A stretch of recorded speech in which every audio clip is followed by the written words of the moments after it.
Good morning. Good morning. Over the centuries, immigration has been America's greatest asset, and immigrants have opened this vast territory to civilization, planted grew crops, and supported the ideals of liberty and freedom. According to historian Arthur Woodruff, Detroit has the largest multi-ethnic population of any city in the United States. Detroit has the largest Arabic-speaking population outside of the Middle East, the second largest Polish population in America. Only Chicago has more, and the largest U.S. concentration of Belgians, Chaldeans, and Maltese. We all know that Michigan's economy has been struggling for years. We have many structural challenges. We are an economy built around heavy manufacturing, work that has increasingly moved overseas. Many of our workers from these heavy industries will still lack the education necessary to compete in the global knowledge economy. What's more, many of our core urban neighborhoods are facing a crisis after years of depopulation and divestment that have caused epidemics of foreclosure and plight. However, Michigan has many assets to meet these crises, such as our first-class university systems and our history as a destination for the world's best and brightest immigrants. Particularly for Arab Americans, South Asians, and Latinos, Metro Detroit is a favorite destination to establish a business or raise a family. Immigration continues to be a major economic driver in our region. Immigrants have contributed more than their share of patents, business startups, technical degrees, and technology firm ownerships. Immigrants are a critical part of the U.S. workforce and contribute to productivity growth and technological advancement. They make up 15% of all workers and even larger shares of certain occupations. In fact, I did lose my spot, so bear with me, I have to find it. In fact, almost 40% of PhD scientists working in the United States were born abroad. This brings us to the very ever-changing immigration policy. One of the biggest issues to face immigration policy in recent years has been the difficulty confronted by immigrant skilled workers to obtain visas, allowing them to legally reside and work in the U.S. Foreign students who emerge from STEM, science, technology, engineering, and mathematics programs are more likely to obtain higher paying jobs, consequently paying more in taxes. But why stop there? Why not make it easier for students who focus on business, qualitative research, and international development to stay? The residency process in countries like Australia is conducive to allowing Australian educated students to stay and work. The Australian government recognizes the value of foreign students as productive contributors to their national economy. It is high time that the U.S. does this also. As I have traveled to the MENA region, and I'm sure as Ish has also, we've also noticed that in meeting with a lot of the royalty, the ministers, and the top-level officials in those countries, many of them had attended Michigan universities, not U.S. universities, but primarily Michigan universities. And I just have to say, I've always been fascinated by the stories that they would share with us. The head of OPEC, the Oil Petroleum Association, made the comment of how he went to school here in Michigan, but would drive 10 miles to fill his car with gas so he could get the glasses of Coke that they would give out.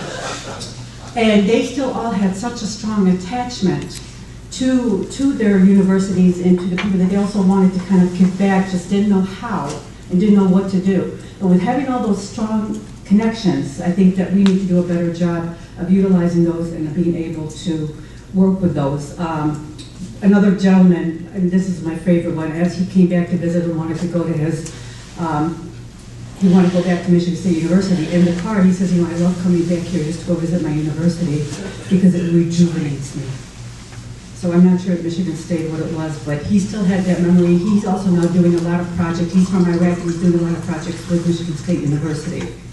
So those are ways that people that do go back home still tend to contribute to the universities and to the location, to where they kind of attended here. Foreign-born students that have attended Michigan universities are also eager to meet with Michiganders. They are more open to ideas of doing business and working on projects and programs together because at one point lived here and understand the culture and the people for which they have grown to admire and respect. Since the changes from both the Bush administration limiting student visas, Europe has benefited from opening its doors to these students to attend their universities and benefit from those relationships.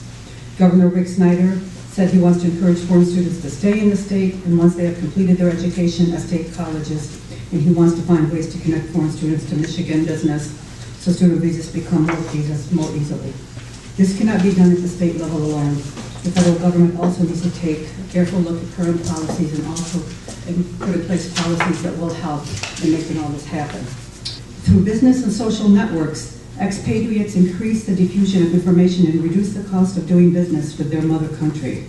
The presence of immigrants can increase the number of exporting firms and promote exports of sophisticated manufacturing goods and increase exports with countries culturally different from the U.S. This is an important and rarely considered benefit from immigration for the host country.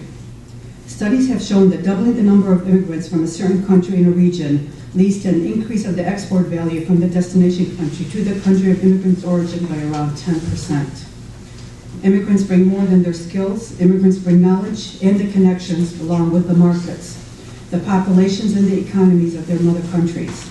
This often ignored contribution to the economic activity of the host country may help connect buyers and sellers and help overcome hurdles to economic interactions, such as a weak international legal institution.